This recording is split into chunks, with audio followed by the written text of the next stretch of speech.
We arrived in the Ukraine knowing full well that it had been one of the great epicenters of 20th century horrors.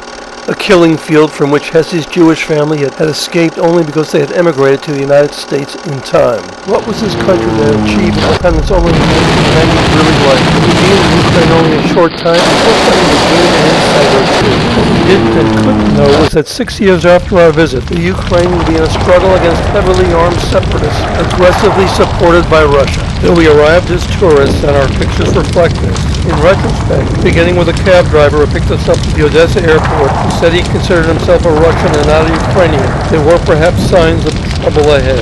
With that little bit of background, let's move on to the video. After a lot of mishaps, but we're here on the 11th floor balcony overlooking the Black Sea. The sun's trying to come through. So Russian-style, Soviet-style hotel. It's called the Yunost, which means youth, and kind of basic, but can't beat the view. Aside from the construction project across the way, you can see an impressive green area, and behind it, there's our first look at the Black Sea.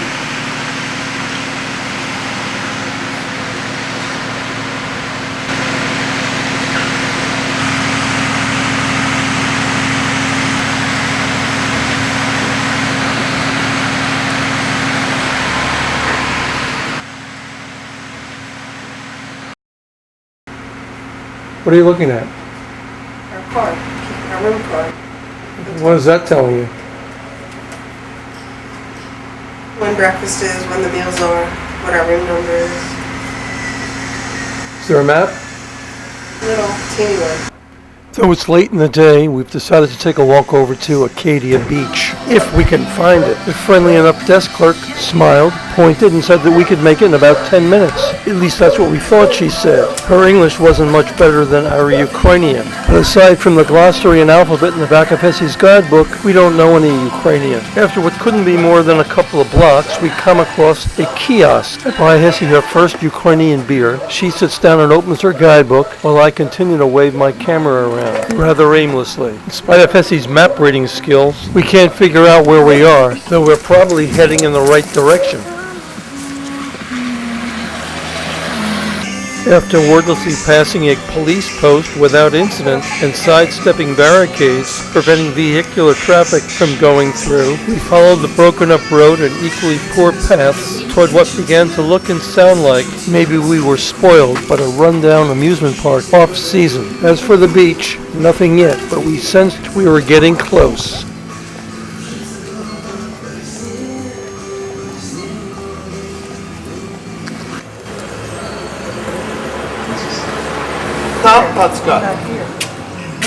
On the far side of that amusement ride is a broad expanse of white sand, presumably Arkadia Beach. We've made it to our destination. Don't think that we're not going to check it out. Hesse just wants to have a quick look around here first. She's a very curious person. This shouldn't take long.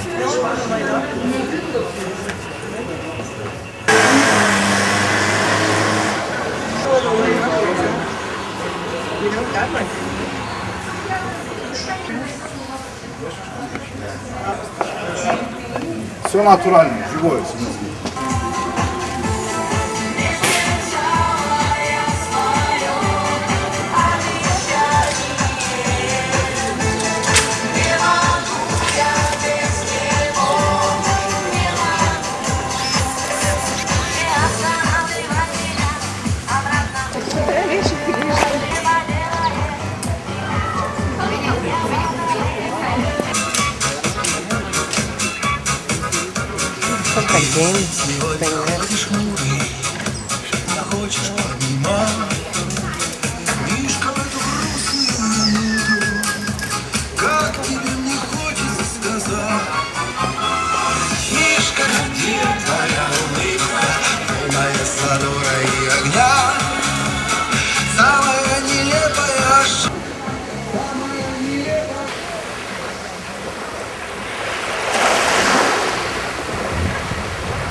Perhaps this is Odessa's. the Ukraine's Coney Island in the summer, but now we can only imagine it, because as you can see, the beach is almost empty.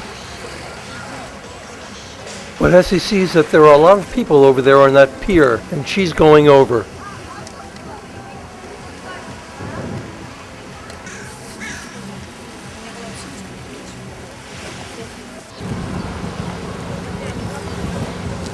The guidebook says that so much raw sewage is dumped into the Black Sea here that swimming is discouraged or prohibited depending upon conditions. However, there's a lot of fishing going on anyway. Also, and maybe this is more important for us, though it's bright out, the sun is low in the sky. These people must know exactly where they are, but we don't. We ought to be thinking about leaving so we can find our way back to our hotel while it's still light. However, we're not, because this has just gotten very interesting.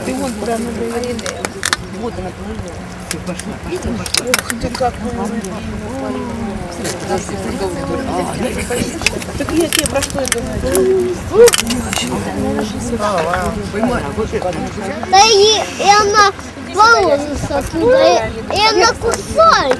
Да, и она...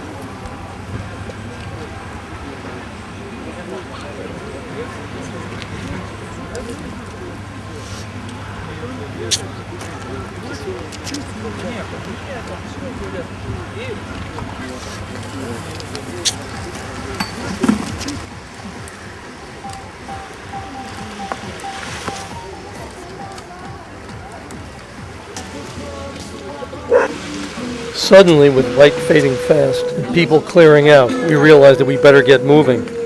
The side of the public bathroom still being open we took as a very good sign, especially since we needed to use the facilities. Instead of a toilet, you did your business over a hole in the ground. If you needed toilet paper, you had to pay for it.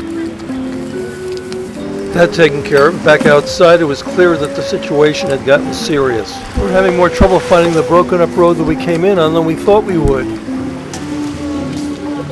We did see some buildings. The problem was they were some distance away in the wrong direction and separated from us by a ravine.